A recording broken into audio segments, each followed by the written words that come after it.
cold in Cold? here. See if I can turn it up a bit. I think shock keeps you a bit cold though, doesn't it? Yeah.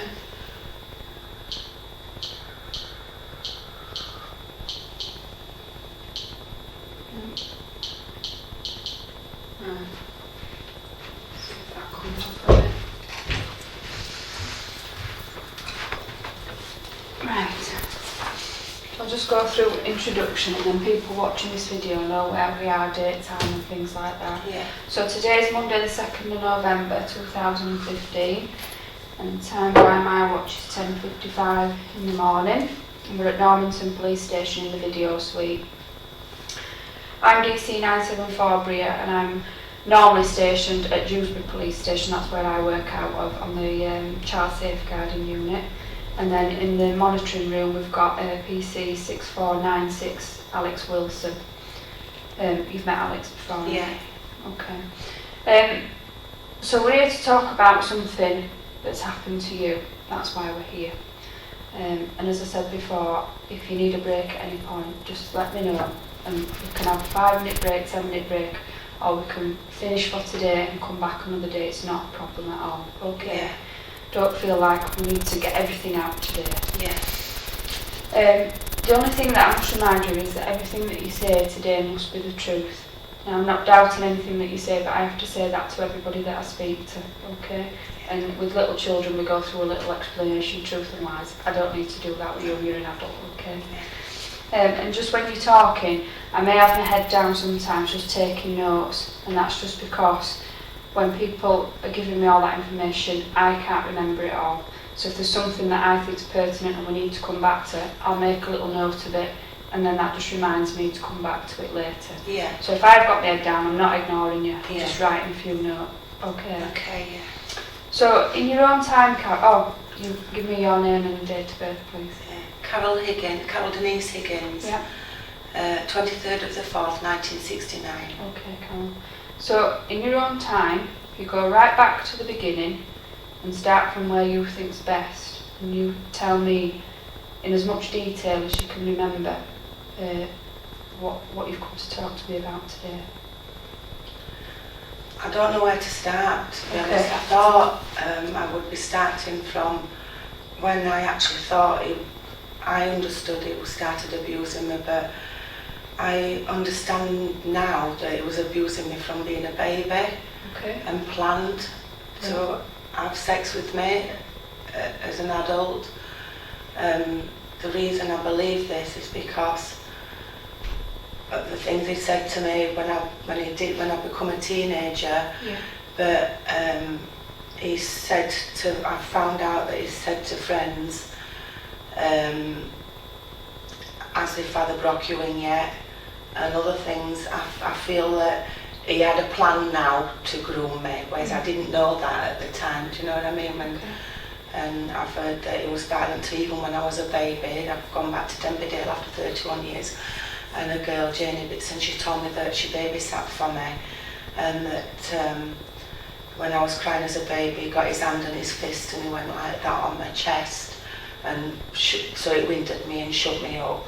So I just know, and I know he's being violent to me as a child. If I wet bed, if I was naughty, he had 2 belts, a thin belt and a thinner black belt, it wasn't thin, and a thick black belt. And he used to, depending on the severity of the punishment, he used to hit me with that. I know that we were always flinching because he'd hit me around the head, and he'd joke, and sometimes he'd walk past me and he'd scratch his head and I'd think he were going to hit me, but he'd laugh, do you know what I mean, that kind of thing. But I didn't know that was all part of him gaining power over me, you know, and these are like things that I've recently understood really. What happened was, when I was growing up, he used to take me for walks. We used to go collecting scrap metal and breaking into skips, council skips, and finding things to weigh in or to sell on the flea market. In Barnsley Flea Market, we used to take it there.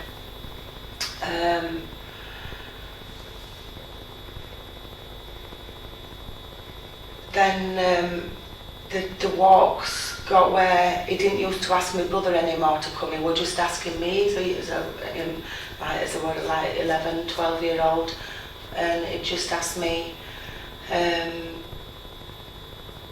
You know, I used to wonder why he just asked me, but I think my mum never said because she wanted to keep the peace, I'm not sure.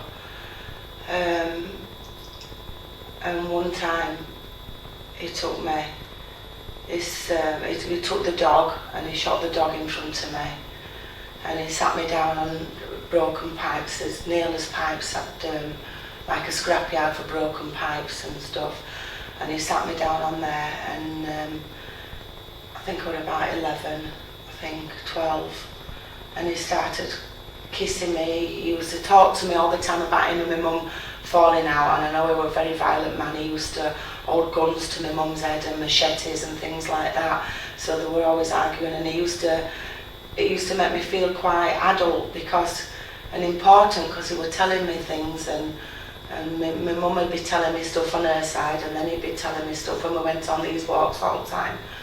And then he'd hold my hand and stuff, but even though he used to hit me a lot as a child, I didn't know any different, and I just thought that he really loved me, and so he'd take me for walks, and this one time he started kissing me proper kissing me, and I didn't know what to do about it. So after a few times, I don't know if it happened a few times, I told my mum when I come home from school that he was kissing me properly, like a boyfriend-girlfriend kiss. Yeah. And then,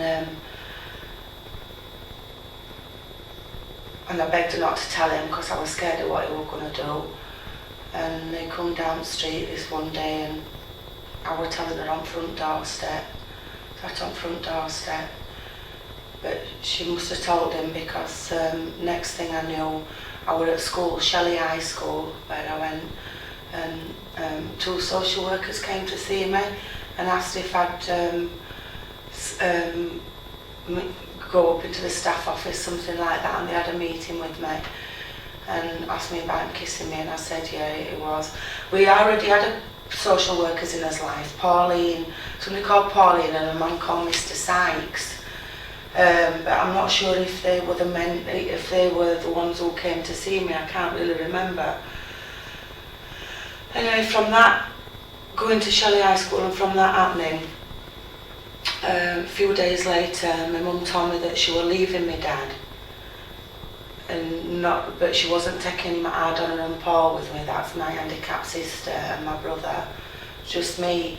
But she took me before as well when I was younger. She just used to leave them at home with my daddy. She ever left him, and she'd take me, and she once took me to a place in Huddersfield, and Newsham, a battered wives home, and she denies this, but I know she put sleeping tablets in my cocoa and in her cocoa, because I got halfway down drinking, and she started crying and saying don't drink it, because I've got a feeling my mum knew what was going to happen to me.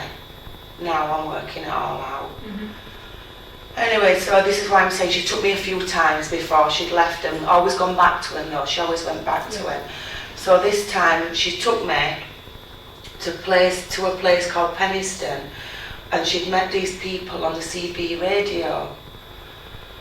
So after me telling me about my dad kissing me, she took me out of the house after the social workers had been to the school, and then we went to live on up in Cubley on Angela Pottle and this man's husband's floorboards.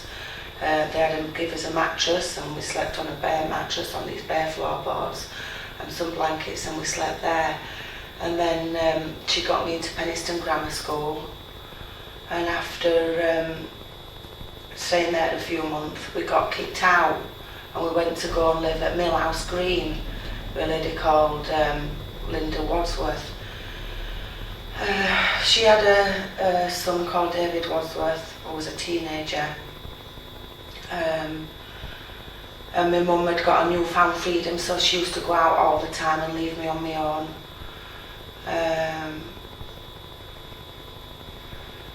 David Wadsworth, he'd had sex with me in this house. It was, he didn't force me or anything. I wasn't a virgin.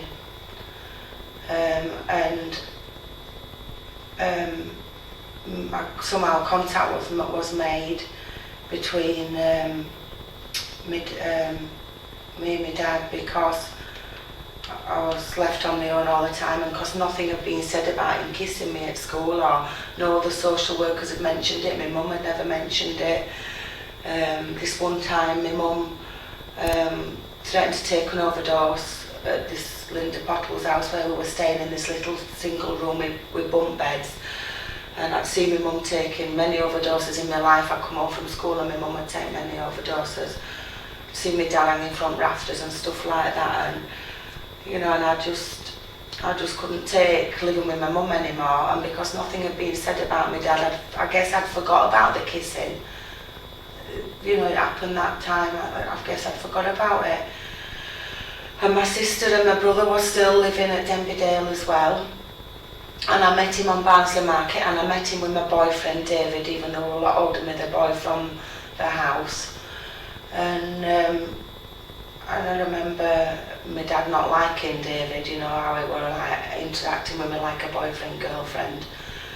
And but then I went to live back home.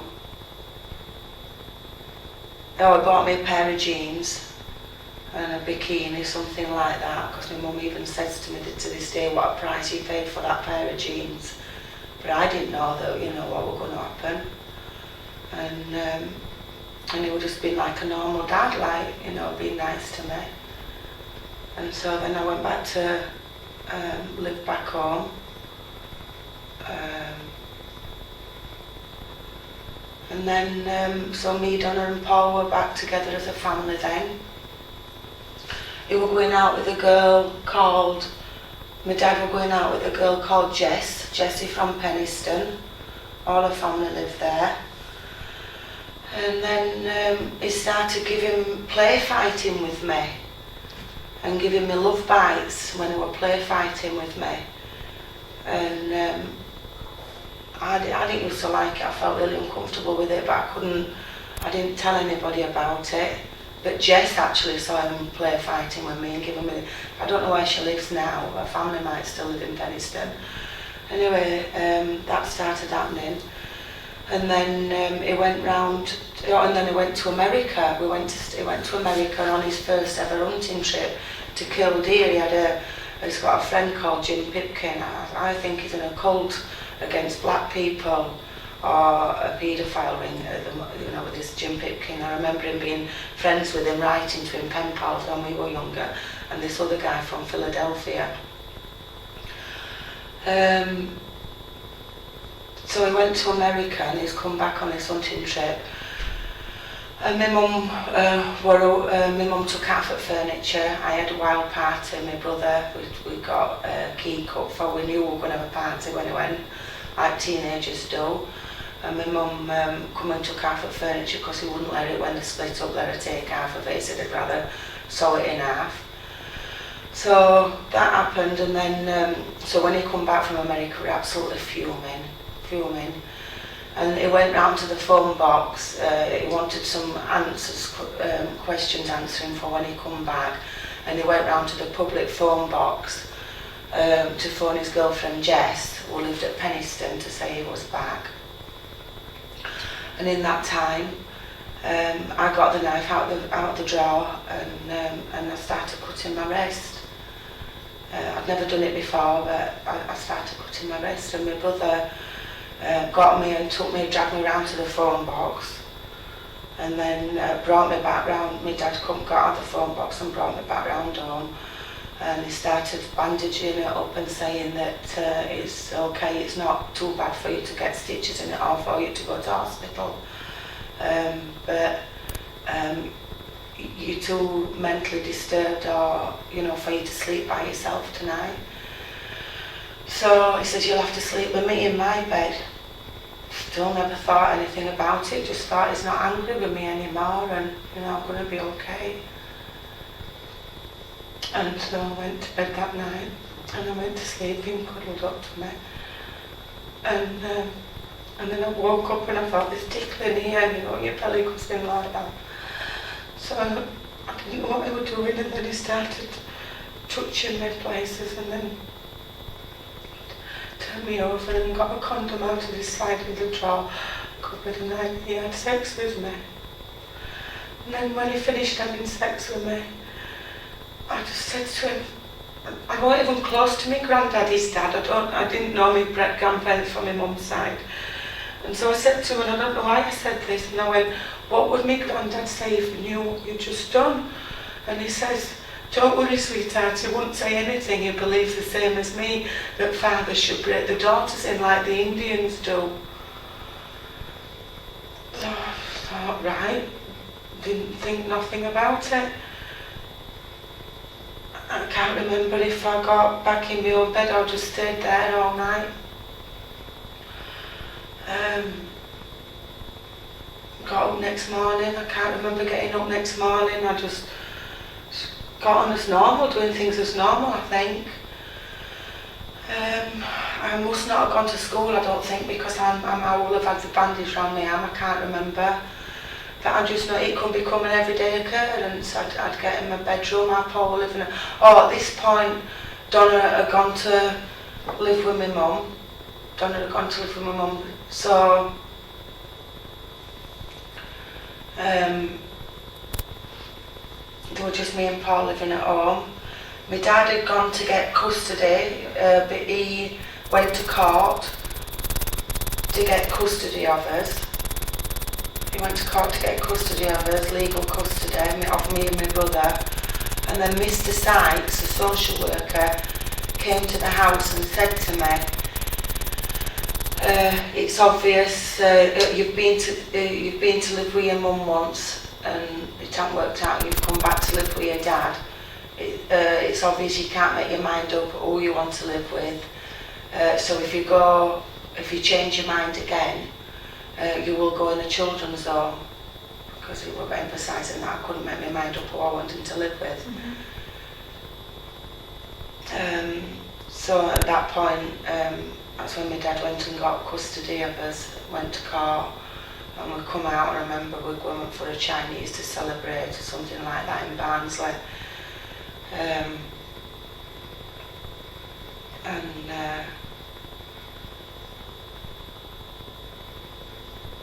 And the sexual abuse carried on from then. I think it was still going out with Jessie's girlfriend.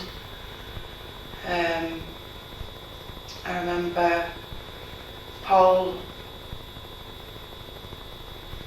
I know Paul saw him kissing me in the kitchen one Sunday morning. He come downstairs, Paul, and my dad were full on snogging me like a girlfriend, and I think he'd seen us in bed as well that morning, but nothing sexual, and my dad had to explain and try and, work out, I know it was nothing, or something like that.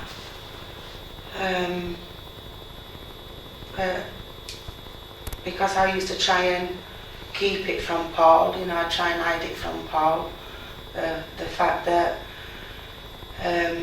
he'd come in from the pub on a night out, and he'd come into my bedroom, and I'd be like laid on my side, wanting to be asleep, and pretending to be asleep, and I'd be like in fetal position, and it'd shake me and say, come on, and I'd be quiet because Paul would be in the next bedroom, and I didn't want Paul to know. So I'd go into his room, and he'd have sex with me. And he'd also, he'd had dirty, rude magazines, and he used to make me read the stories and the blue pages to him and masturbate him and things like that.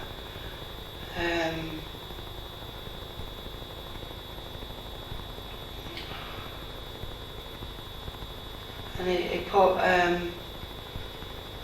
my mum's engagement ring on my finger, and he tried to tell me that it was normal what was happening. A lot of his friends had incest, had relationships with the daughters, and lived as a married couple. he told me that if I ever got pregnant, it would be an albino baby. And he would keep me off school to do the housework and the chores that my mum would normally do. And he'd go and tend his land, what he used to rent off farmers. And he'd come home for his lunch or something, and this one time he had me lay down in front of the fire and to have sex with him.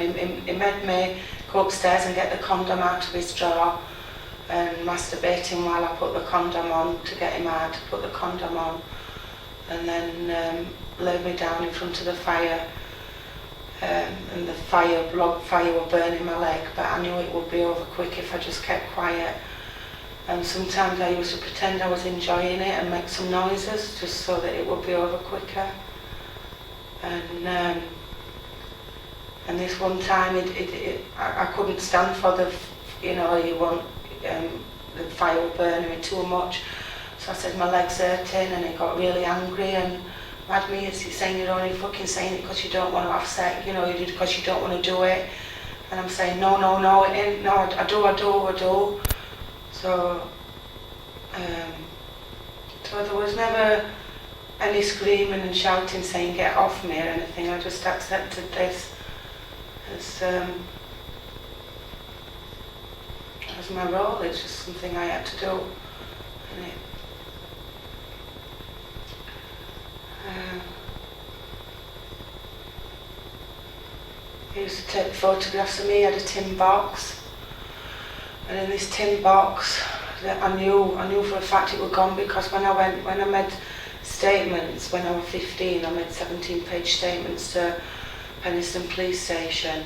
I told him then that he had this tin box and he had pictures, I don't know if it was a Polaroid camera, and he had pictures of me. He used to let me dress up in sexy underwear and like have an airbrush and pretend I were doing sexual acts with this airbrush, and he used to make me act out doing things. But he kept these things in a tin metal box, and that will have gone. He will have hid that somewhere. And I remember thinking that when I told them about that back in the day.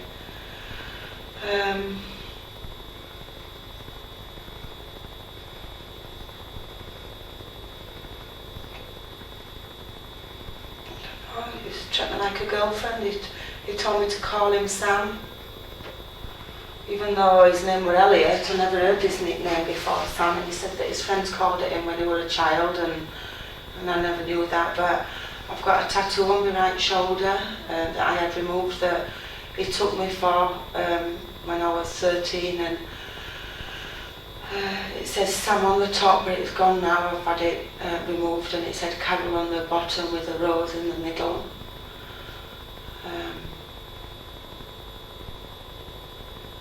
So basically he wanted us to live together as man and wife, happily ever after. So I think I lived with him like that for about 2 years. Obviously not because he didn't want Paul, do you know what I mean? So my brother, so it wasn't out in the open, it was like, sneaking about doing it, but I never wanted Paul to know because I wanted to keep what bit of family we had left together. When you talk about him, you said his name's Elliot. What's his full name? Elliot Appleyard. Okay. And growing up, where was it that you lived? I know you said you moved out with your mum and things, but what was the family home? We lived at number 8, Gilthwaite's Crescent, and that was a 2-bedroomed house. So me and Donna and Paul used to all share a bed then. Or share a bedroom, Me and Donna shared a bed and Paul had a single bed, I think. But then we moved further up to number 26, Gilthwaite's Crescent, because that was a 3-bedroomed house. And do you remember how old you were when you moved there? I think I was about 8. Okay. think I was. And I don't remember any of babysitters when Jane tells me this, and my cousin Tony tells me that she used to babysit me when I was little, and I know he's abused me cousin Tony, his niece. She used to babysit for us, but I don't remember her because she used to say you liked your cuddles. Well, she once said this when I tried to contact her a couple of years ago. She said, I remember you liked your cuddles, and I couldn't remember kind of being a child down at number 8. I remember the violence, I remember the belt and having to bend over on the settee and lift my nightie up, and we didn't wear pants for bed anyway, because sometimes it'd be when I'd had a bath. But I'd have to put, if I had pants on, I'd have to pull my pants down, but he used to beat me, but made me bend over and do it. I suppose I didn't think that was sexual until, because it just seemed normal to us, that's what we're normal. So we moved up to number 26 maybe when I was that age. I remember my sister Donna went into a children's home, and she had grand mal epilepsy and she was slow. She went to a special school called Lidgate at New Mill. She couldn't even learn properly, so she was slow, backwards. And my mum said, she told me that she'd moved her there because of my dad's violence and because she couldn't cope with her illness, with the disability, but she said it was caused down to my dad's violence as well. I don't know, I know my mum, like I say, he used to hold guns to her head and double barrel got shotguns because he used to have farmers' rights for shooting. And she once had a sexy dream, and it was something, and he dragged her downstairs and ripped her nightie off, and he had this big machete and he held it to her vagina. And he says, if you don't tell me who it is, who you're talking about, I'm going to slit you from your vagina straight right up to your neck. And she was screaming and crying, and I saw her just pee herself. She got no clothes on, she would just peed like a cow peeing in a field. I remember this pee gushing out of her, and him saying, she's shouting, phone please, and he said, you get upstairs, else I'm going to do the same to you. So I never phoned police on that, but it was just continual violence in our house. If my mum went to supermarket, he used to time her how long she'd gone and accuse her of shagging somebody if she weren't home by a certain time and stuff. I remember when I went back to live with him, this blue bikini that I bought off the market, I used to like Dukes of Hazzards, and I used to like the girl on it, and she used to wear a bikini, and I was a teenager and I wanted to look sexy, and I remember wearing this bikini, putting it on and sunbathing in the back garden, and his field where what he rented, there's a ginnel where I lived on number 26, there was a ginnel down the side, and he used to always walk up and down that ginnel to get to his field, and he could see our house from there, so he'd see me sunbathing with his bikini on, and he's ripped it, he said get in house now, and he's got the bikini off me and burnt it in the fire back, and that was obviously, then I didn't realise that was, his jealousy, so he was jealous of me as well. I couldn't go out with my friends. If I were out with my friends in the village, if he drove past in his van, he'd watch me if I'd be in the cricket field with my friends or something, and he'd send my brother down and say, my father wants you now, and then I'd get home and he'd say, you can't go out now, and then he'd go out to the pub, my brother would be there, but then he'd come in from the pub, and he'd come in my bedroom and he'd get me, and he'd get my arm and take me into his room, and he'd have sex with me.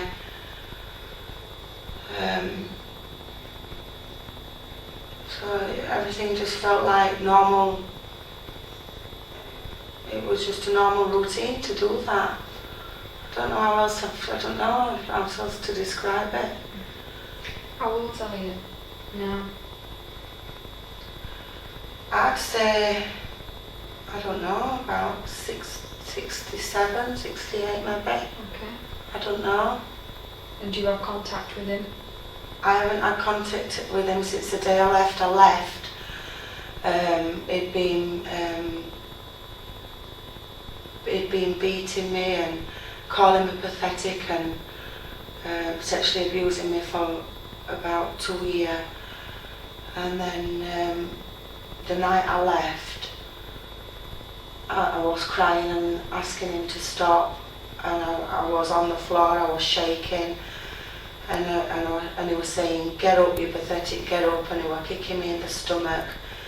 And I just thought that's the last time, even though I'd been threatened that I would go in a children's home.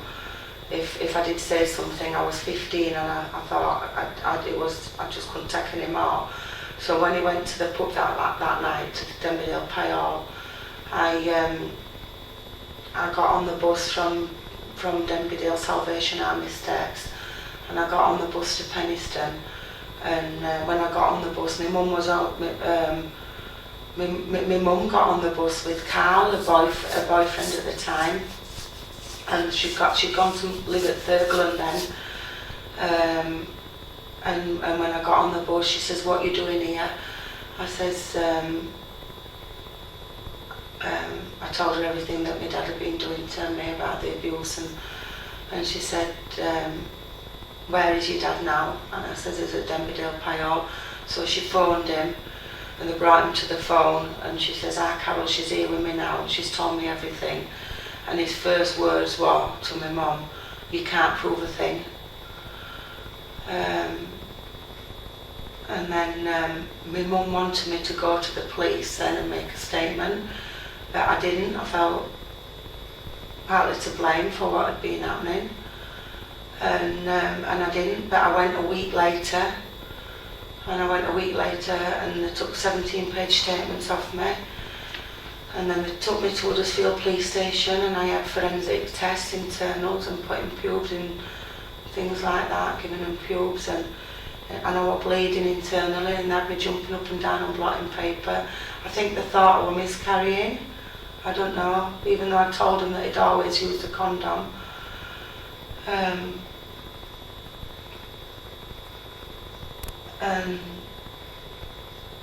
so then they told me that my brother would be classed as a juvenile witness, and that if it went to court that my name would be made mud and blackened, and I'd be made out to be the biggest liar going, and that I'd be made out to be the biggest slag going.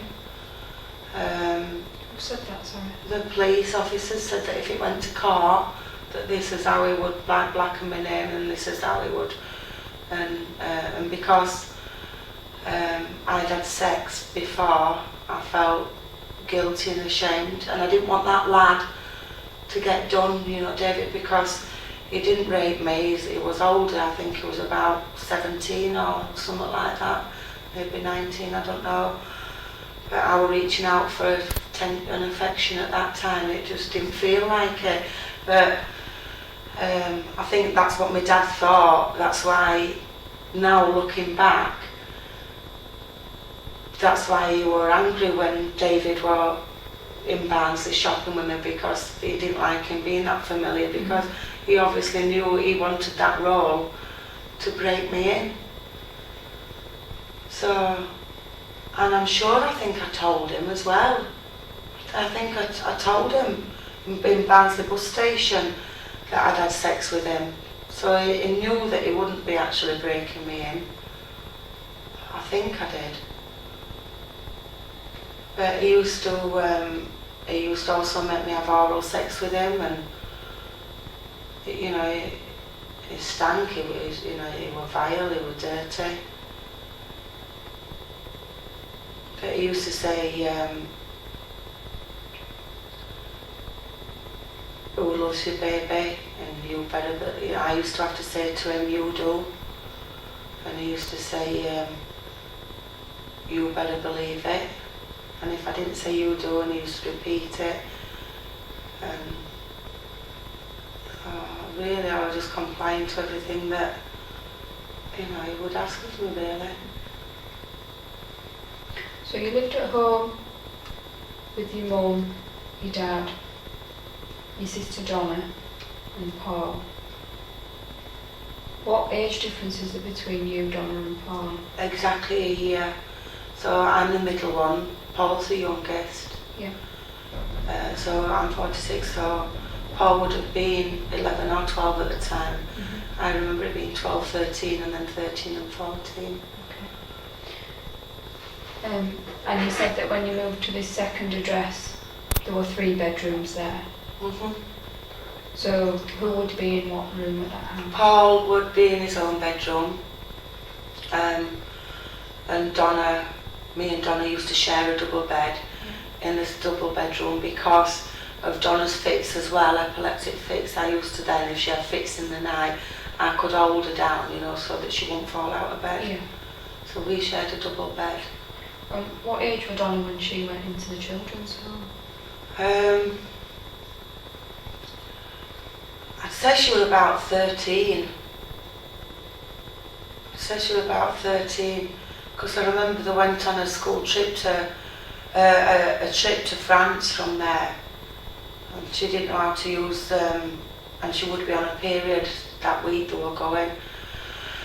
Because of her disability and her slowness, she didn't know how to use Tampax. Because I remember my mum I went up and I showed Donna tried to show her how to use a Tampax, but because I remember her coming back and all her clothes were covered in blood because she never really got how to use it, she was too slow. And did she stay in the children's home from that age? She went into 2 children's homes. She went into one in Holmfirth and then she went into one in Dewsbury, Coombs-Hill. And she was there for quite a long time, I think, maybe a year or so. I know she was abused in that children's home. She used to tell me there was a girl called Veronica who used to bully her, and they went to lock on bathroom door, and she said they used to try and push soap inside her lads and that. So like the threat of this me going into a children's home, you know, it absolutely petrified me. Yeah. And you spoke earlier about the time that he took you on the walk and he kissed you properly the first time. You said you were about 11. And then... I think I'm about 12 more. Okay, yeah. so about 12. And then you've told Mum about that, and then that's when the social workers have come and seen you at school, but nothing really happened. And is it after then that Mum took you and you've lived at these other addresses and then you returned back to Dad's care? Yeah. And how long do you think you were away from Dad's care when you went with Mum to these other addresses? About 8 months, I'd say. 6 months. It's hard to remember.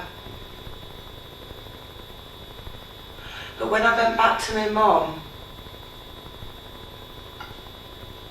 she did say, when you came back to me, when you'd had enough of being an adult, when you'd had enough of being treated like an adult, you came back to me, what the hell did you expect me to do about it? And because she said that, and she said to me, because I went back to live with my dad after that time, about 8 month period, 6-8 months, when they bought me a pair of jeans, and she said what a price she'd paid for that pair of jeans. I feel like she knew what was going to happen to me. Mm-hmm. And they expected me to know what was going to happen to me.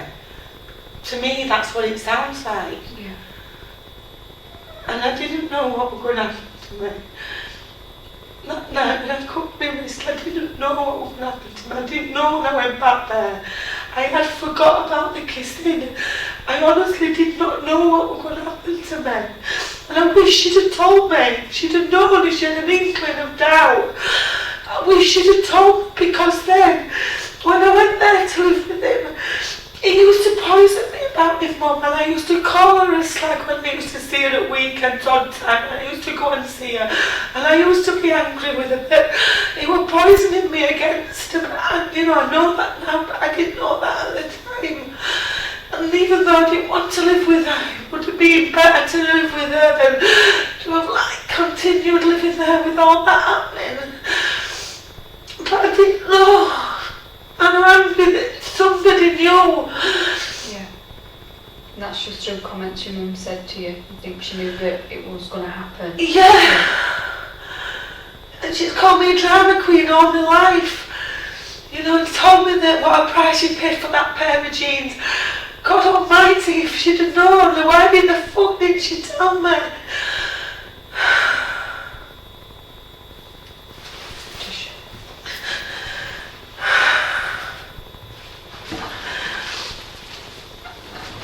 You used to stand look at you, always looking in the mirror, you always like fancying yourself. No, I was looking for some kind of, in myself, I was just looking for some kind of, I don't know, security, some love, something that I knew familiar, I don't know, that felt, maybe, I don't know why.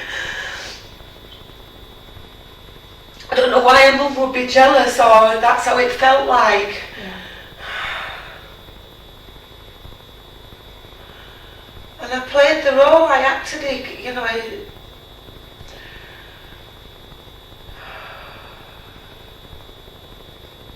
he used to say to me, you're going to end up having 12 abortions. He used to call me a slag and said, because of how I used to dress, but, you know, all of my friends wore short skirts at that age, you know, and at school, and he used to have me hair different colours, cruel cut or something like that, or to one side, and he used to say to me, look at you, you're going to end up like your cousin Tony, you're going to end up having 12 abortions by the time you're 18. Well, our Tony, she was my cousin. I used to think she was bonny, you know, and I used to look at her and think she got a lovely figure and stuff like that. And, you know, I didn't know at that time that he'd been abusing her. I found out that afterwards. But to me, that tells me, if he's been saying that she's had terminations to him. And this is his niece, and that he used to take home and have sex with her over the Thorpes, from Denbydale to Scunthorpe was the Thorpes, and I think that's where it's happened. When Elliot was in a relationship with Jess, did she stay over at the house? Yeah, she must have done, because she lived at Penistone. So he were angry with my mum still, with divorce from leaving him. But he met Jess. But yeah, and then he were doing that to me as well. But yeah, she must have stayed over, yeah. Do you remember a surname or any of her family's name? No, I just know her family used to live on Green Road in Penistone. Okay. I can see her mum's face, but Jessie had, and she had short blonde hair, a chubbyish woman with glasses, but he'll know who she was. Yeah. Obviously. And how old will she be about now? I'd say she was a bit younger than him, so I'd say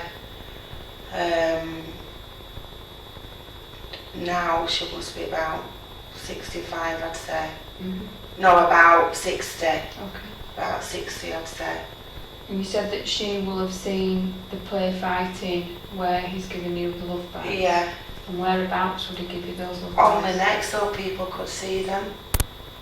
And what about when you went to school? Did people comment?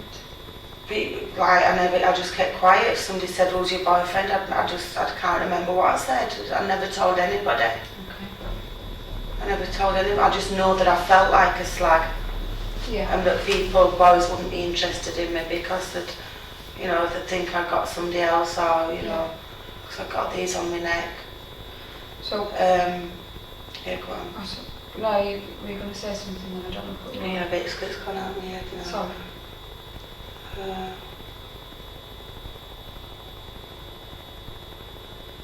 It's gone out of my head. Yeah, go on. So, when you were about 12 when this kissing's happened, and then you've gone off with Mum 6-8 months, which is when you've met this David Wadsworth. Yeah. And then you've met Dad in Barnsley bus station with him. Yeah. He's bought you the jeans, you've got this bikini. Yeah. And then how soon was it before you returned home to Dad? I'd say about maybe 2 or 3 weeks, a few weeks. I'd say a few weeks. because I was still at Penistone Grammar School, and I was still meeting up with friends in Penistone, and my brother was living with my dad at that time, and our Donna was, and I keep going to tell you something, and it's gone out of my mind again. So it was a few weeks that I rang my dad and said, I want you to pick me up, I want to come back and live with you. Mm-hmm. Like I said, my mum had found a new freedom, and she was off on her own, and you know, a lot of time. Yeah. You know, people were saying, did you know your mum was slag at Penistone and things like that, so you know, I wasn't getting, you know, the attention that I really wanted from her, really. So you've returned back to Dad's house, and was Donna living there then? Yeah. Okay. And then you spoke about the incident where you've got the knife and Dad's been at the phone box. Yeah. And you've got the knife and then cut yourself. Your brother's taking you round to the phone box, and that's the night when he first raped you. That day, how long was it before you were living back at Dad's to that incident happening?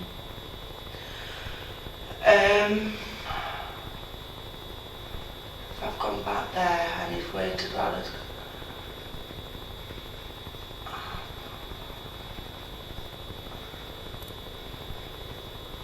got to have been maybe about 2 months, I think, something like that. Mm-hmm. Roughly about, I think it was about two months. Okay.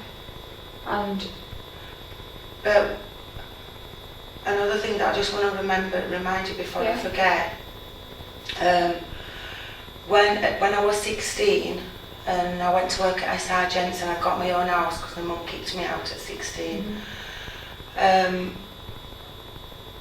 his wife, Janet, who is with now, were gonna, they met her after I'd left, and she asked me, she's told me, she rang SR Gents, and they said there's a number here, this lady wants you to ring her, so I didn't know who she was, so I rang her, and I says, what do you want? She says, I'm Janet. She says, I'm about to marry your dad, but I've heard that things that have happened, and I want to know if it's true before I do marry him. And I says, okay. I says, but only if you're prepared to believe me. I says, because I'm not going to waste my time if you're not. So she says, yeah, I do. You know, I will believe. You know, I will believe you. I don't want to meet you. So we met in a cafe in Barnsley. It's Saturday morning. I met her in this cafe and we were talking for about 2 hours, and then. I didn't know this, but for some reason, when I finished talking to her, she asked me loads of questions about what had happened, and I told her. And she says to me, your father's upstairs in cafe, do you want to see him? And I thought to myself, oh God, I remember thinking that's yeah, you know, quick yes or no, you've got to decide here. So I just went, yeah, okay, I will, because I was scared of him. Anyway, I saw him, and because if I used to see him in Barnsley Market, I used to nearly collapse and hyperventilate and nearly be sick, and do you know what I mean? I couldn't control how I felt. So when she said that, I thought, yeah, I'll see him. I don't know what I was going to achieve, but I did. But I thought I'll see him. Anyway, she went into the cafe, and he come out, so she wasn't there then, and we sat on these red seats at top of Barnsley Market, and I said to him, why did you do what you did? And he said to me then, I'm sorry, it's because I loved you as a person and not as a daughter. So he's gone from the first time telling me he's, you know, broke me in because that's what Indians do, break their daughters in, to then saying to me he was sorry, but no witnesses there, saying that it's because he loved me as a person and not as a daughter. And that's when you were 16? That's when I was 16, and that was the same time as meeting Janet that she wanted me to. So then it's gone back home. Our Paul was still living there at that house with my dad before he come to live with me in my rented house. And Paul's heard Janet confront my father about this, and our Paul said he'd heard my father said to Janet, because I'd come on to him and he denied me, I'd come up there with these allegations of rape. And that's how it's all come about. That's why I'm saying it's because I've come on to him and he's denied me, and this is why I'm saying all this. And my brother said he heard her say that. Right. He heard, yeah, him say that. Okay. I don't have a relationship. I've heard this once, years and years ago, so I just don't, you know, Paul remembers all this. Mm-hmm. I remember being told it. You spoke about the first time it happened, which is when you cut your wrist. That was the first night. And then you said that it's happened on a number of occasions where he's had sex with you, oral sex. It's got you to dress up in sexy lingerie, photograph you. How Read magazines to him, masturbate him. masturbating. How often would these incidents happen, say on a weekly basis? I'd say 3 or 4 times on a weekly basis. And would that always happen when he'd been to the pub? No, sometimes it would happen during the day when Paul was at school and I was told to stay at home, and school bobbies would come to the house wondering why I wasn't at school. He put the ring on my finger, he treated me like a wife. Okay. So it'd be then, and then he'd like expect me to make liver and onions like my mum and stuff like that, and if it wasn't made the same, you know, he'd get angry. And yeah. How old were you the first time it happened? that night when I cut my wrist, Yeah. I'd say I was 13, Okay. 13 and a half, yeah. And you said that it stopped when you were 15. I Which think is the the love night. bite started when I was 12 and Yeah. the kissing and stuff, and I think that started maybe when I was 13. And then it stopped when you were 15, and that's because you left that Yeah. night and you got the bus and met your mum on the Yeah. bus. And you said that you always used protection when it was. I said that if I got pregnant it would be no baby. Okay. Was Donna ever in bed with you? 'Cause you shared a bed when he's come and woke you up. No, because Donna had gone to live with my mum at that time. Okay. Donna had gone to live with my mum. Donna's not here anymore, she committed suicide. Right. Sorry to hear that. Yeah. And I don't know if he's done it to Donna or not. Okay. So Donna went to live with your mum, and then is it from your mum she went in the children's home? No, it was before, when we were all together as a family, before the love bite started and that. What did you just say then? Was it before? Did Donna, about her going in the children's home? Because you said she went to live with your mum for a bit. So was she with mum and then went to the children's No, home? we was all together. That's why my mum put her in, because we were all together in a violent family. Yeah. And she says, she told me one time the reason she put Donna in the children's home was because she couldn't cope with the disability, with her epilepsy, because of my dad's violence. And then when Donna was in the children's home, so there were me, Paul, my mum and dad living at home, I remember, awful, I thought Donna was my real sister all my life, and I didn't know that she's really my half sister, that my mum was pregnant when she met my dad. Right. She was pregnant with Donna when she met my dad. So he told her on the phone that he wasn't her real dad. And I remember that breaking Donna's heart, because she didn't know that, and he told her that when she were in the home over the telephone. Right. And then you spoke about 2 incidents that you can remember where you think that Paul, your brother, saw your dad Full on kissing you kissing me, in the yeah. kitchen and then once in bed. I don't know if he saw me kissing me in bed, but I know I used to see us on a Saturday morning when Paul were playing out. Right. He'd see us in bed. But you see, we used to have play fighting with my mum and dad, you know, in bed and things like that, as growing up. So I don't know if he just saw it as that. And did he ever say anything to you when he saw your dad kiss you in the kitchen? And I remember Paul being really upset and confused, and I remember I was upset and confused that he'd seen it, because I tried to keep everything from Paul. Yeah. And I remember my dad getting flustered and panicking, and how we were trying to explain, you know, that kind of thing, what had happened. So I can't remember how it got resolved. You know, I just remember it being, God, how's this gonna, you know, are you going to hide this one?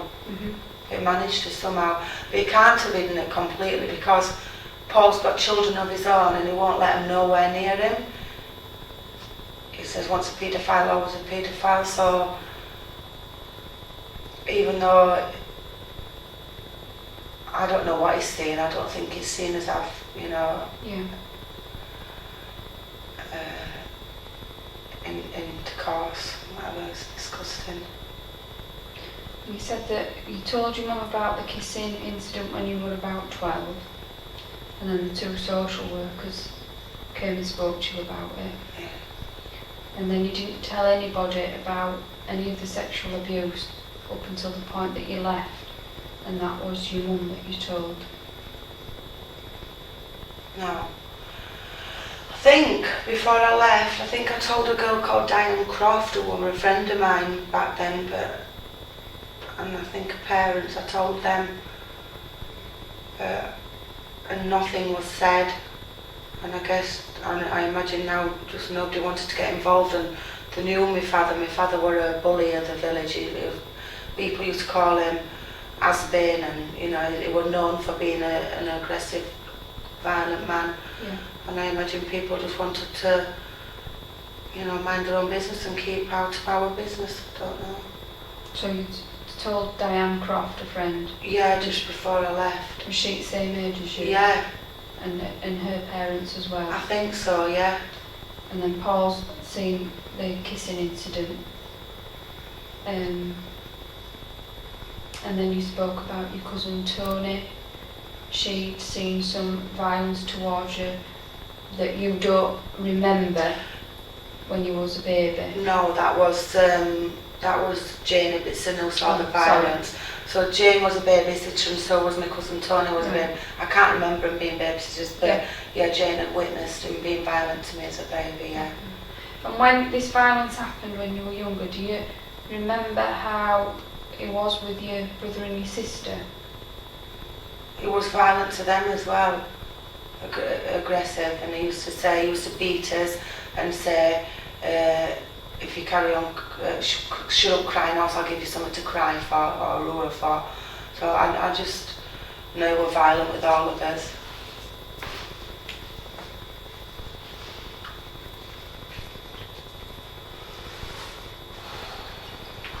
Are you alright to carry on? Or do you want to go? No, I'm okay, yeah. So then you said that when you left, you were on the bus, you saw Mum, and then you disclosed to Mum everything that had been happening. Yeah. And she wanted you to report it to police. Yeah. But you didn't at that time, it was a week later. Yeah. When you gave a 17-page statement. You went to Huddersfield Police Station and had a medical. Yeah. And what happened with, that you're aware of, what happened with that investigation? I don't know, all I know they didn't investigate, they didn't take a statement from my brother or my mum. Okay. I know that hadn't been done. And I told you, they said to me that my name will be made mud and dragged through court and my name will be blackened and I've been made out to be a slag and things like that. Mm-hmm. As far as I know, they arrested my dad. Took him to Kirkburton Police Station, this is what I've heard.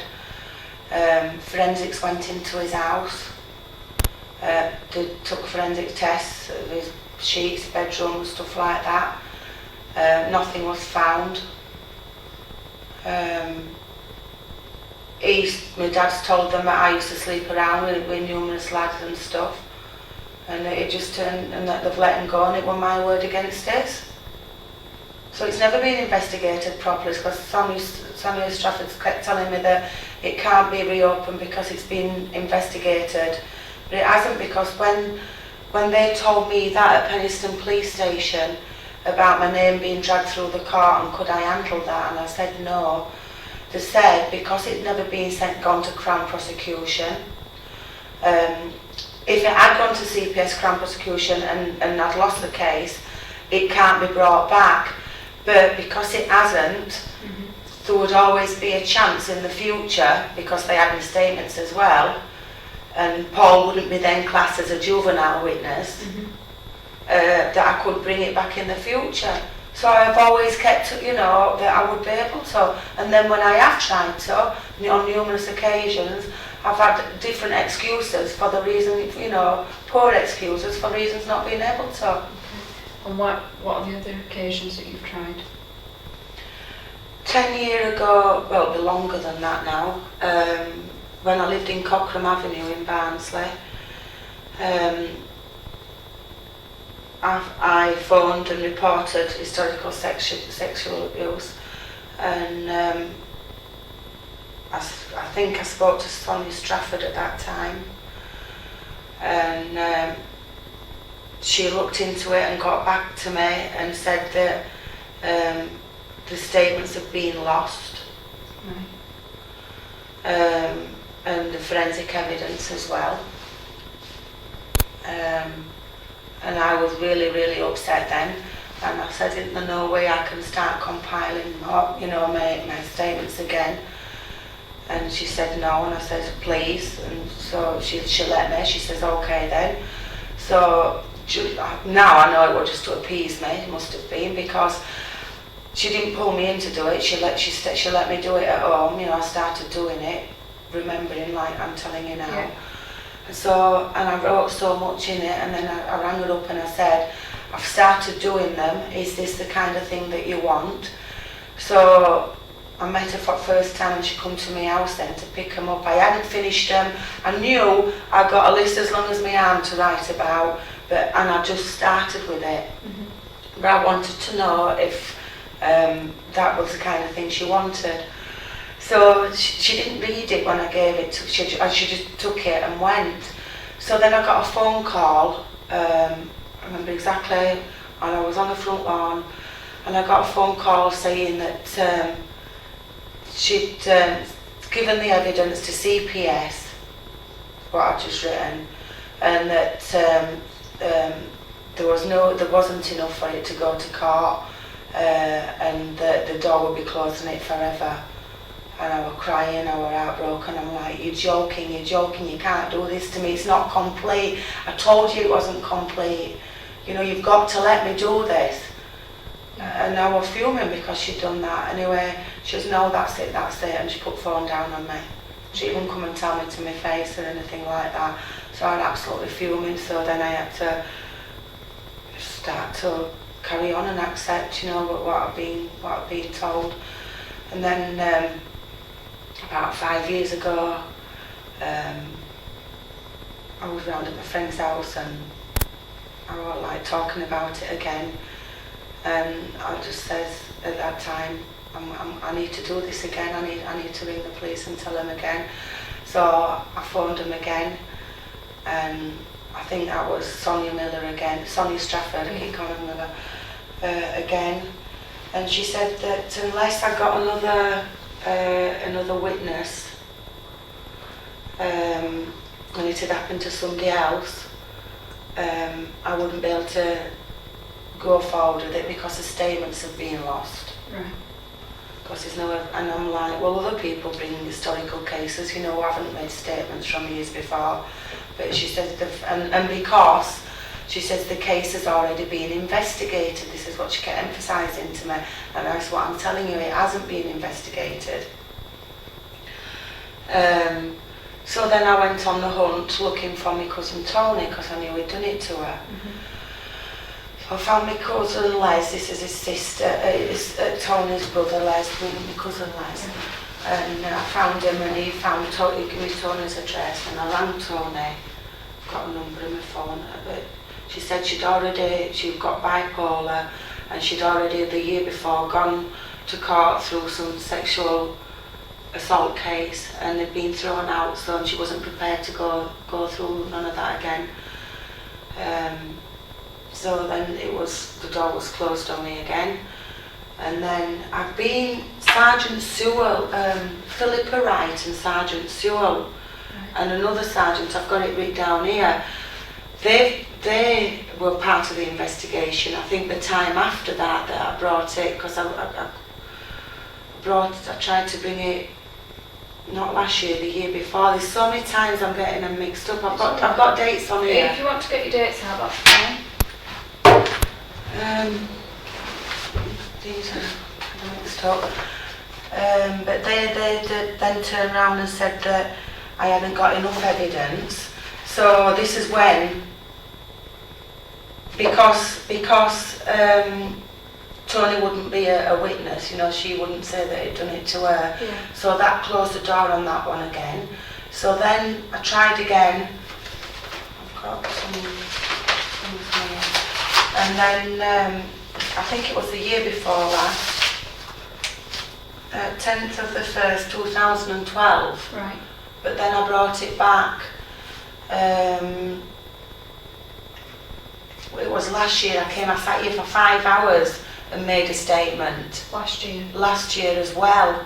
But Sonia Strafford said that statements counted for jack shit because there wasn't enough evidence then.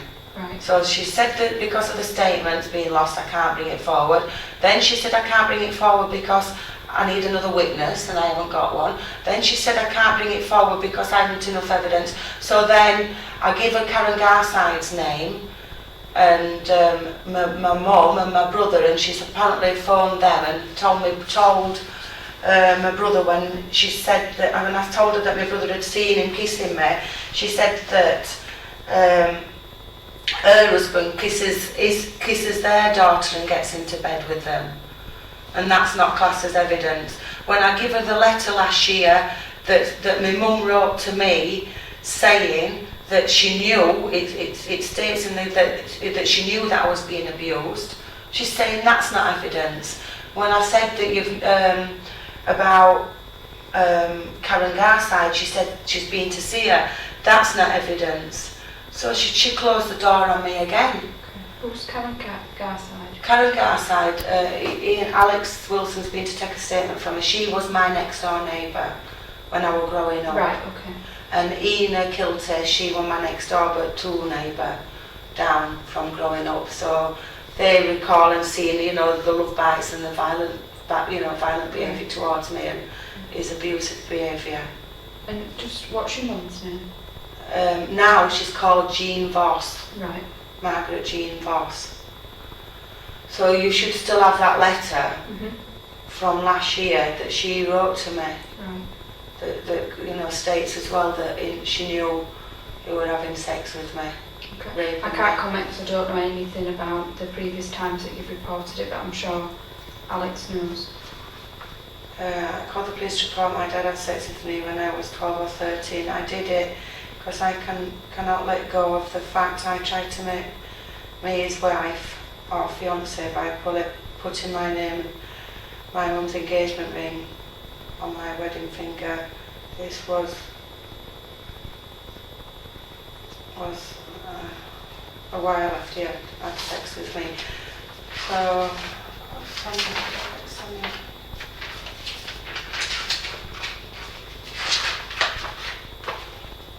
I've got here, 12th of the 1st, 2012 at 4 o'clock, Philippa Wright called me back after leaving her a message to let me know leave a message an hour before to call me to let me know what progress is being made. So that was back in 12th of the 1st, 2012 at Normanton Police Station. Sergeant Sewell called, said she'd called my mum and Paul. He sent a DI from Child Protection Unit, an inspector, to review everything, awaiting answer.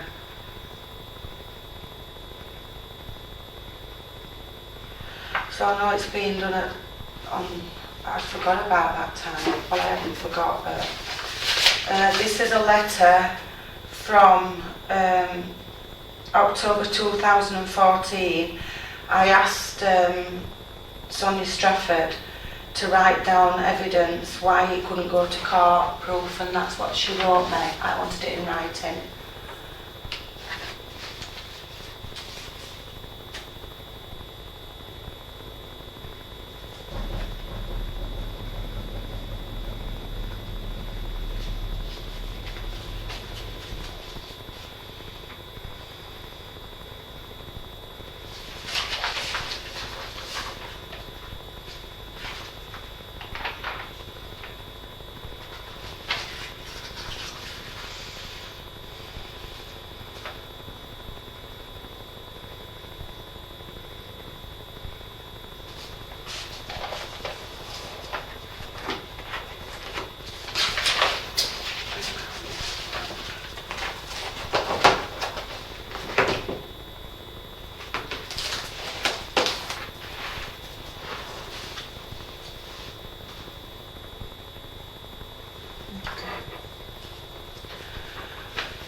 So that's in 2012. You can see that's one time and that's a Yeah. separate time. Yeah. And then I think they've got from 2005 Right. in reports. Now Sonia Strafford, I think, kept telling me that my statements have been lost. Okay. My original statements The one from when I was 15. But I made a statement in here last year as well, so there should be something from there. But DI Mick Brown, or I've got PC Jackson, I've got mixed up there, told me not to live in hope that they'll be found. He says because they've been burnt, love. That's what he said to me. Right. I don't know about that. Yeah, said they've been burnt. But then I've left my pad at home. I've got some names on there. I've been told that there's a man, I forgot his name now, and he's an ex-copper, and I forgot his name now. I know Ian has mentioned him, I think, and he saw, about 16 years ago, he saw my statements in the archives at the police station, and Elliot's stepdaughter Pauline, she used to be in the police at Dewsbury police station. She used to work there. She lives in America now. She went there 7 years ago, I've been told. But I've been told D.I. Farnley, they call him, I think, Brian Farnley, this guy who Farnley used to be in police. He went and arrested Gary Manafield because my father phoned police because Gary Manafield has supposedly been calling me father names and a paedophile and that. So he used to, because I've been told that he's a copper's narc, that's how I've had it described to me, that my dad's a police informer. Right. Been a copper's narc for years, that's what I've been told. So every time he phoned the police and somebody above in CID or something who was protecting him, obviously, would send policemen out, and these policemen beat Gary Manafield up and took him and arrested for apparently calling my father a paedophile, and he got beat up with Gary Manafield by loads of police at this time, and Gary Manafield saying you're protecting him. I don't know, how can you protect him? I dress my kids in the morning, not undress them like this, and he knows what he is. And Brian Farnley has recently said all these years, Gary, I believed you when you told me what you said, and he said he saw my statements at the police station, and it said there was a letter with them saying something about them being an embarrassment to the family and they need to be removed, or they're going to be removed. Right. But if you interview Gary Manafield, he will be able to tell you that whole story. Okay. I don't exactly know what happened. Who is Gary to you? Gary grew up on the same street as me. Right. So. And how old's Gary? About 2 years older than me, I'd say. Okay. 3 years older than me. And his mum's Ina Kilty as well, Alex has taken a statement off as well. So that needs investigating with Brian Farnley about my statements as well. And he's an ex-DI? Yeah, or an ex, what's one below a DI? A DS? I don't know, but I know he was in the police force. Okay. So ex-police officer Brian Farnley? Yeah. Okay. He's seen my statements. Um, And he lives at Scallonthorpe. Okay. Over the years then, I don't know if you've discussed it with different people, but who have you spoke about what happened? I've had counselling for all my life. I went to Rape Crisis every Friday afternoon in Sheffield from Barnsley. When I finished work at a sergeant's, I used to get a train to Sheffield and go there every Friday, and then that stopped for a bit if I felt okay. I had my own house at 16, so I remember social workers used to come to my rented house sometimes and talk to me. I went to the doctors once and the doctor told me that it was my daddy felt sorry for, and he needed counselling, not me. Oh, weird. That was when I was searching that, and I think it wasn't long after that that somebody put me in touch with Rape Crisis in Sheffield. I've seen Glenys Braceville. If you get me doctor's reports, you can see that I've got psychiatrists, counsellors with medical reports going back all my life, having to have intervention just to keep me above water, really, to stop me from going under. Yeah. I've just got lists and lists and lists of different counsellors that I've had to go and see for that. Whether it be through church groups, Dove House. I used to go to Dove House in Wakefield. Would these referrals be through Barnsley Hospital through my doctors. Right, I used to go to Barnsley Hospital, I used to go to Kerrisford Centre.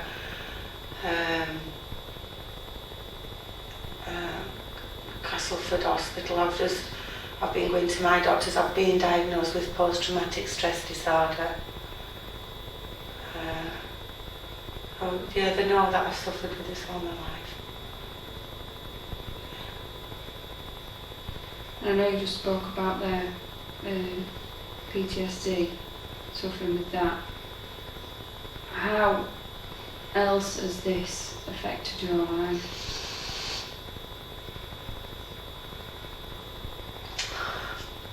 No, it's just disabled me most of the time.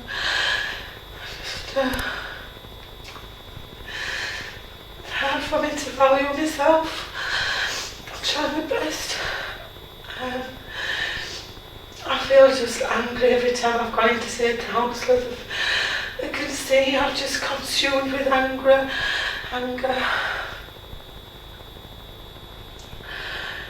It's just like my daughter found out last year because she found a letter that I'd written when I was younger. This is my blue folder that I keep everything in that helps me, if I write things down, it helps me. And it's devastated my life because he took my father away from me. I wish somebody on the street had done it to me because then I would have still had my parents to look after me, and I've brought myself up on my own. Every morning, even now, I wake up scared because I've got nobody to catch me when I'm falling, if you know what I mean. I've got no family. I look at other people and they make me jealous because they've got families, and on top of not having a family and grieving for a family, I've got this vileness inside me that I just want to try and get my hand down the side and pull it all out, and it will never go away. You just don't understand what it feels like. So, I just want to get inside, just get it out, and if fucking gone once and for all. And I don't even know if it goes to court, if that's what will happen. But I need to stop feeling like this. I've got to stop feeling like this. It's took my whole life away from me, from what is controlled and forced into me. I feel like I will never know what I would be if he hadn't done all that things to me. And every day I smile, but it's all a fake, a lot of it. I don't know who I am. Do you take medication? No. And have you ever been prescribed medication? Yeah, I took Prozac for 12 years, and I took it, and as soon as I got divorced, I put it in the bin and I tried to manage without it, and I tried to get through without it. I don't, they call them happy pills, and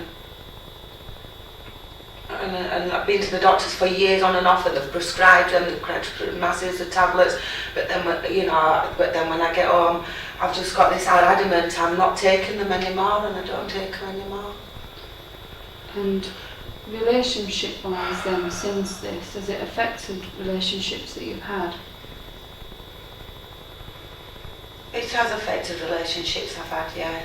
Saying that, I was married for 15 years, and I ended that. And I ended the relationship. I had with Duncan for 5 years after that, and I ended the relationship with, I've ended all the relationships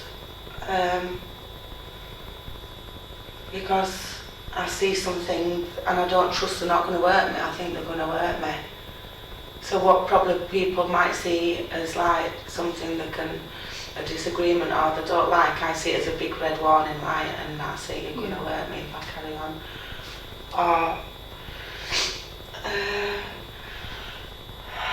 as far as my sex life, I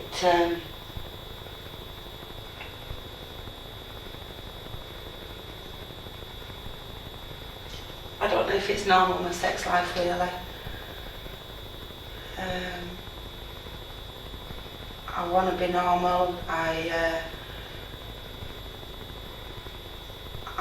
feel like some of the things he's done to me is deeply ingrained into me, and I feel ashamed of some of them things. But I don't know if that's normal or not, or whether I'm just like, if everybody has them feelings. I feel disgusted, and I feel ashamed for liking it as well sometimes. And then I feel like, why don't I like it sometimes as well? It changes all the time.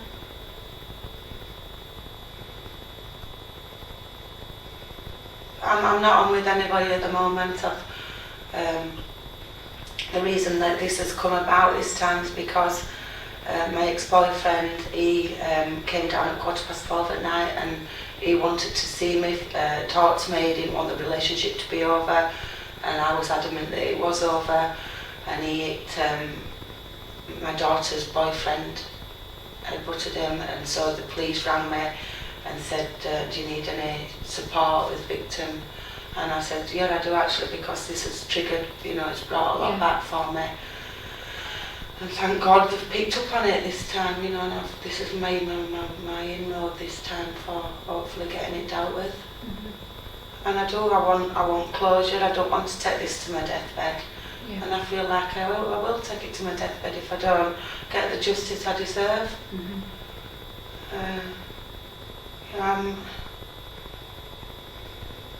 Because of my counselling, it's made me realise that, why me, and I know them for all these years, but now, like, one of the ways I looked at it was, if I saw a girl my age in a playground and she'd been violated the way I'd been violated, would I think that she deserved it? No, she don't deserve it. Just like my daughter wouldn't deserve it, or my son if somebody did anything like that to them. And how's it affected you with your children?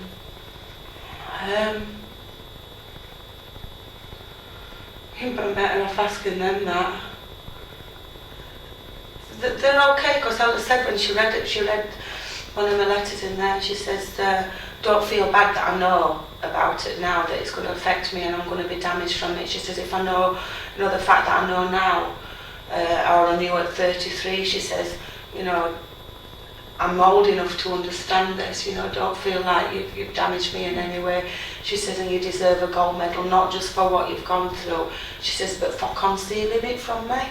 And so they think I've concealed it. Yeah. But now, if they can kind of understand from past why I've got drunk sometimes and why I've, behaved in the way I have and why I've got angry and upset in the way I have. Yeah. So they understand. They said that, I'm glad. Because at least now we understand, why you are like you are sometimes. Yeah. What they've said. And Ella's training to be a vet surgeon, so I think what I've done with Jake and Ella has been difficult, but I've wanted to give them everything that I haven't had, and my mum brought a lot of men into our lives and put them first, and I haven't done that, although I've had relationships and ended them.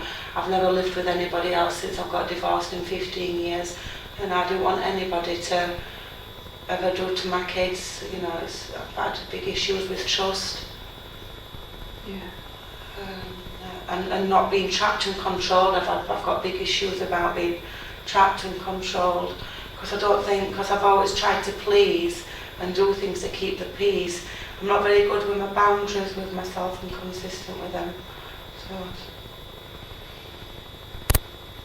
Is there anything else that we've not discussed that you think you need to tell me?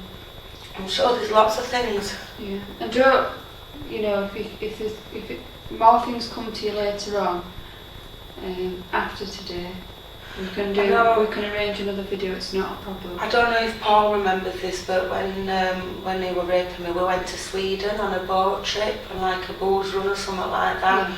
we went to Sweden and Paul were there. I've got these pictures of Paul and the ship. And in the cabin, I remember Paul banging on the door to get in, and my dad were having sex with me up against the wall of the cabin inside, and Paul not being able to get in until he'd finished. And you know, there's loads of times he had sex with me that, if I think back, you know, I can remember times, but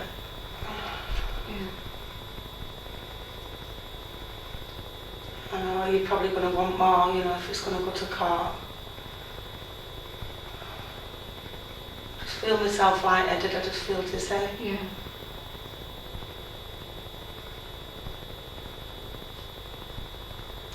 Do you want to have should we have a little break and then see if there's anything else comes to front of your mind that you want to discuss today? Yeah.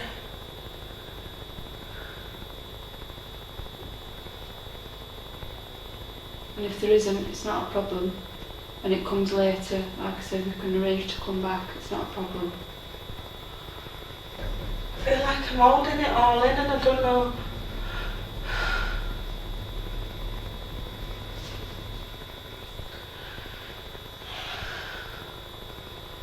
I've got this feeling of like, I feel like I've got this massive screen. Like I want to scream on top of my voice inside. I feel like I really, really, really want to scream on top of my voice and let all this stuff out. And I don't know if it's because of all these other times that I've tried, and I don't know even after all this if it's because it's going to actually happen. Because Motashaw says to me, Miriam, Motashaw, I could do this and it might not even still go. But all we can do is try.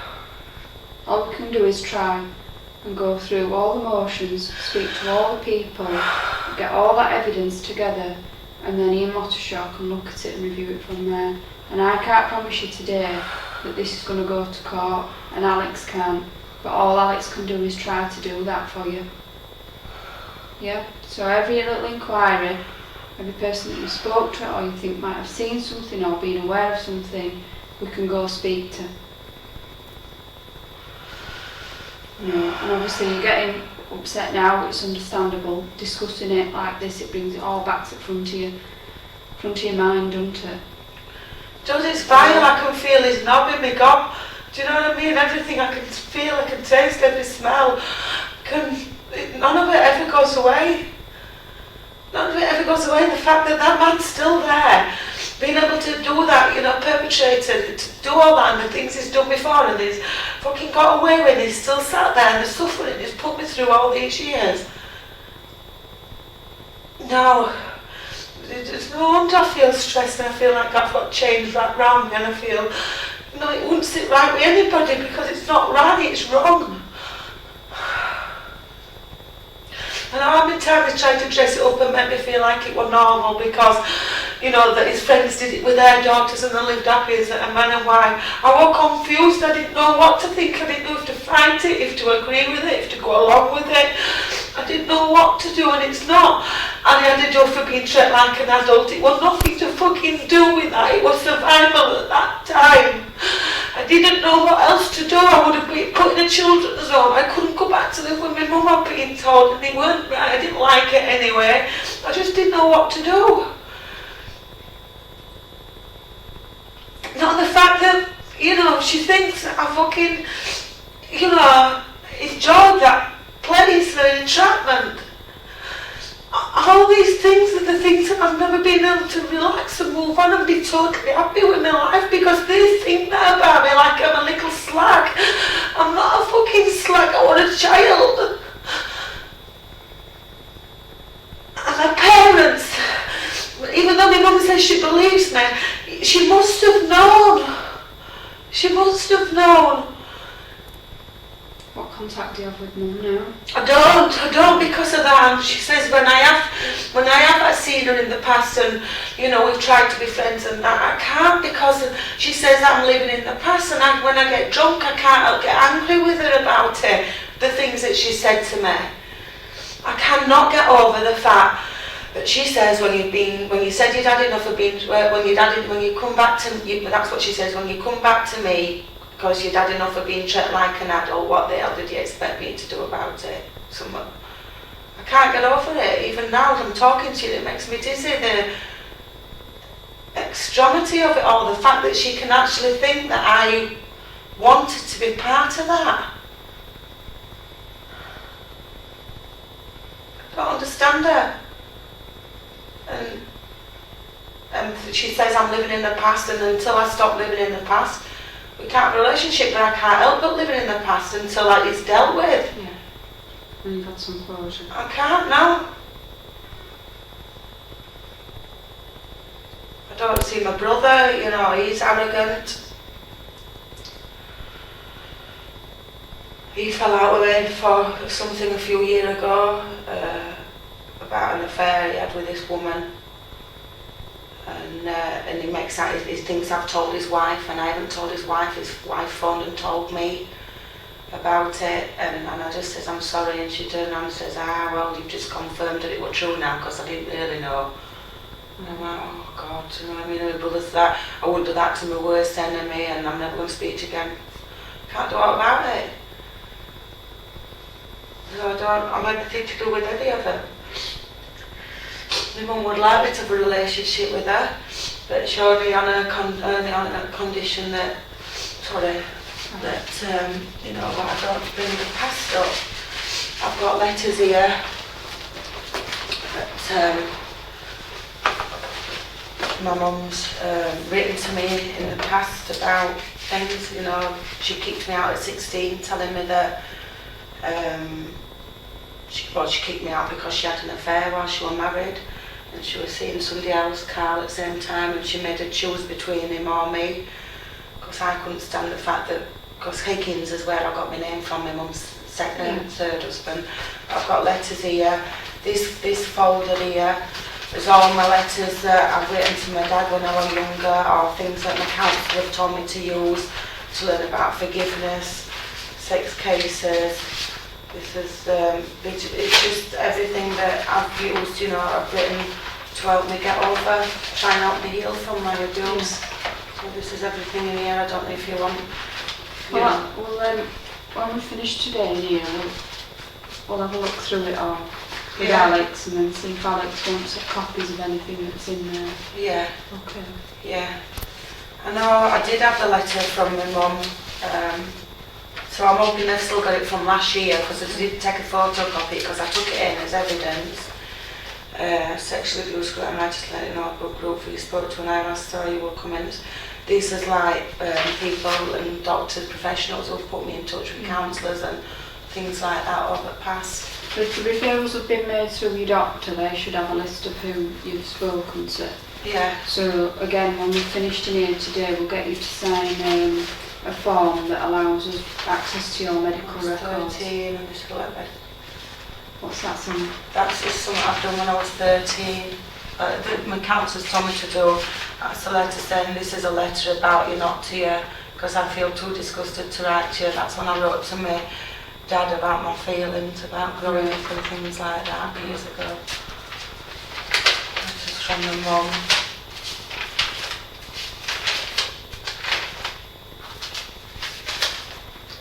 I think it needs to be gone through.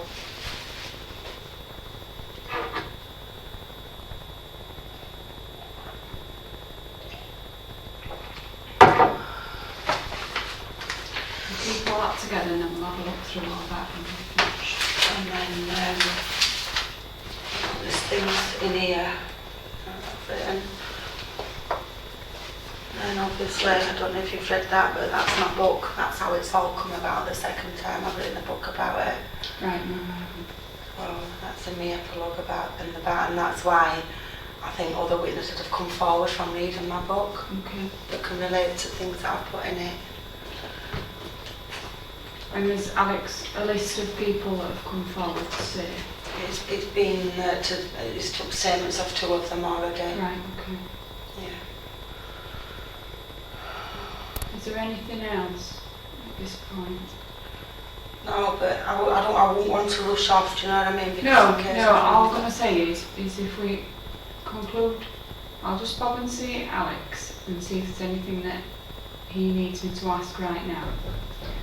And then we'll pause it, we'll conclude this interview now, we'll go have a sit out there and have a drink Yeah. and have time, and then if there's anything else comes from to your mind, we can come back in and start. Because going through this might help me as Yeah, well. and we'll go through that out there, Yeah. and then if there's anything else, we can come back in if you feel up to it today and discuss some more if there's anything Yeah. that you've remembered. And if not, and like I said, it comes later on that you remember, we can come back another day. But we're not just going to finish it and run off and that's it today. Yeah. So I'll just pop and see Alex and see if there's anything he just wants me to mention Yeah. before we finish now, and then we'll go sit out there and have a look through all Okay. that. Alright. Yeah.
Has he taken the video off? No, it's still running.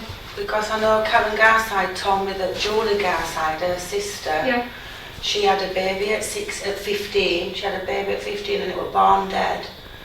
And I know, and she never ever told me, oh, that baby, she never told anybody whose baby it was. Right. Now, my mum found her brother, my Uncle Ken, when we were all living at home together as a family, through Salvation Army, after not seeing him for 20 years, something like that. And he came to stay with us, and it's my mum's brother, my Uncle Ken. And I remember him going up village for a drink in Denby Dale, and then all hell broke loose, police come and everything. My Uncle Ken were being taken to Huddersfield Hospital. He'd been beat to a pulp, literally they'd had to revive him, and the ambulance men had to revive him by my dad, because him and Julie Garside were kissing in the public toilets, these outside toilets in Denby Dale. You know, villagers used to have these toilets. They were in there, and because he were kissing, my dad's dragged him out and beat him to a pulp. Now, I believe now it's because he was jealous, and because he used to be having sex with Julie when she was younger. Now, Karen told me this when I had my book launch on the 16th of August, but nothing else, nothing else been mentioned since. But I think he were having underage sex with her sister as well. So I know, like Tony Braley, my cousin, his niece, she was another one he was, but I believe, also he wanted to beat him up. Now that's the reason he was jealous, because he was having underage sex with her. And how old was Julie in comparison to you? I think Julie were not much older than, well, she was maybe about 3 or 4 years. She used to babysit for me, I think, as well. Right. Seems to be like it with our babysitters. Tony used to babysit for me. But I think Julie, she might deny it, but I think Julie Garside needs to be questioned. Right. Karen's sister. Okay. Alex just mentioned when I went through about just going over the disclosure witnesses. Obviously you've spoken to councils over here, but just to clarify, at the time that this abuse was happening, apart from that, sorry, the girl that you said, the friend with, did you say Dawn? Diane. Apart from Diane and her parents, and then you told your mum when you left, was there anybody else that you spoke to I know when I got on the bus, this is how everybody knows in the village, I think, because when I got on the bus, all my friends who I used to knock about because were people from Shelley and different villages, they say, because when you go to school, you know, you meet friends from all over. So all my village friends who I used to knock about with, they were all on the bus and they said, where are you going? And I told them I was leaving, that I were being raped by my dad. So I now told everybody on the bus, my friends. Right, and do you remember their names? I don't know if Susan Cocking, Nicola Womersley, Susan Cocking, I don't know if she were on the bus, I don't know if Diane Croft were on the bus, a lad called Tucker, because sometimes we're different people in different groups, all coming together. So that's a few names that I've remembered so far. I'm wondering if that's the reason why it's gone around the village and Diane, because apparently before my book came out, everybody's known for years because I left at 15, but there's been no evidence. Yeah. So now my book's come out and I've written about it, everybody's like dawning now, that's, you know, Yeah. it was true, it wasn't just a rumour, do you know what I mean, it has actually happened. But I could try and make a list of the people. Susan Cocking, I think she was on the bus. I think Nicola Womersley. I think maybe Joanne Franklin might have been, I can't remember. Mark Tucker.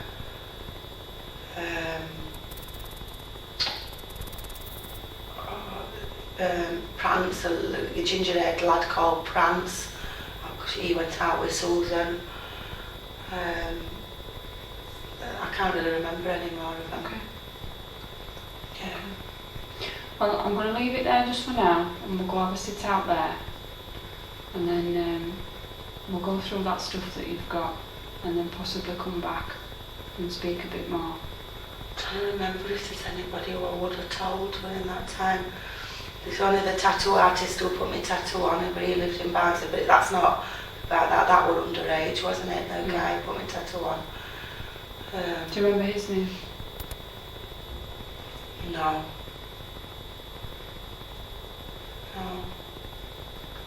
I just know that he had the tattoo shop in Barnsley, and it was above the railway crossing. So where the railway crossing is in Barnsley, there was a hut, it were above there.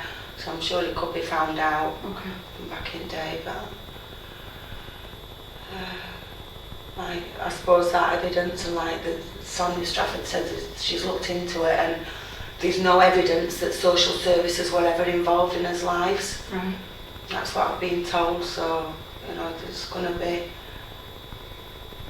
a ghost story, really. Everything's going to have gone into it, all the evidence from back then. I don't know, because I've not made those inquiries, and I don't think Alex has yet. But they're avenues that he needs to go down. I can't believe I ain't told anybody in that 2 years. I can't believe that I ain't told anybody. That's how tight, compact, you know what I mean? Yeah. I can't believe I must have told somebody.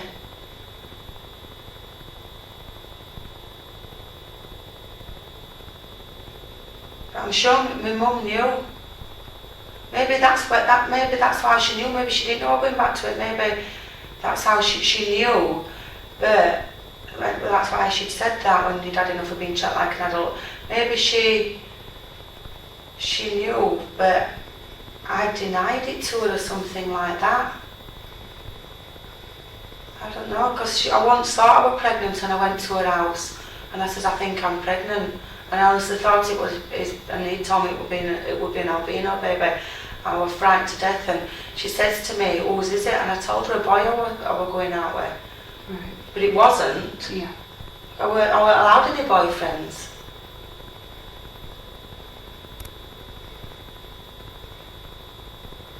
I remember going out with Jason Coverdale, a boy at school, and he was lovely, and I wanted just to be normal and have boyfriends like my friends did.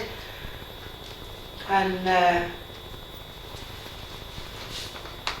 And then Paul would come up and get me and say, my dad wanted if he saw me hanging out, you know, Yeah. shop corners with it, something like that.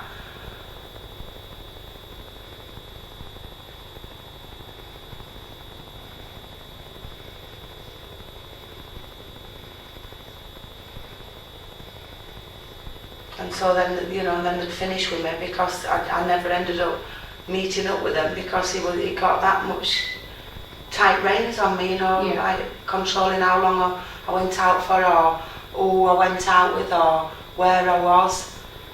We're always like within 2 minutes my brother would be there saying, my father wants you home. So he were watching me, do you know what I mean, every time I went anywhere.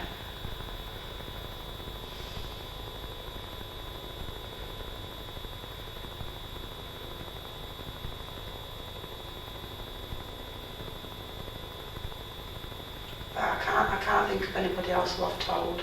Okay, that's fine. And if you do remember anybody, if you just let us know.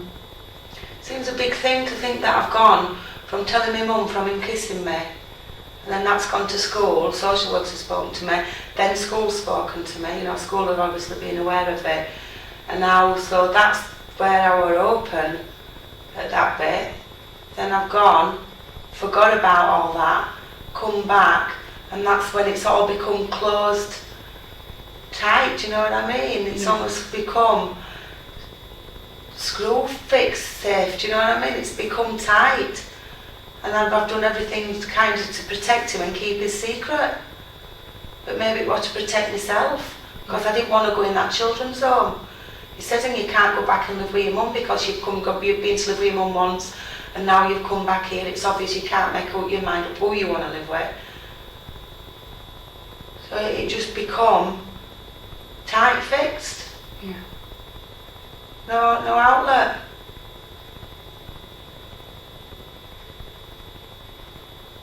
Until you were 15 and you couldn't take it anymore. Yeah. But I know next door neighbours used to see him holding hands with me and treating me like a girlfriend. That were weird, you know what I mean? The way that I kind of went along with his game to keep peace as well. Yeah. Kind of went along with it, that every time he said, oh, loves you, baby, I knew when I used to say, you do, and he used to say, you better believe it, I knew I didn't want to go along with it. It's hard to explain, do you know what I mean? How you accept it and you go along with it. I'm not screaming and shouting when I'm doing it, but yet that was the trapped black box I were in. I couldn't get out of that place. But you were a child.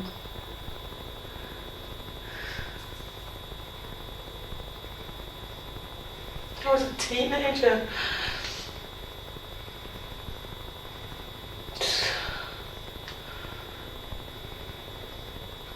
I don't understand why I didn't kick and scream and just get out of there.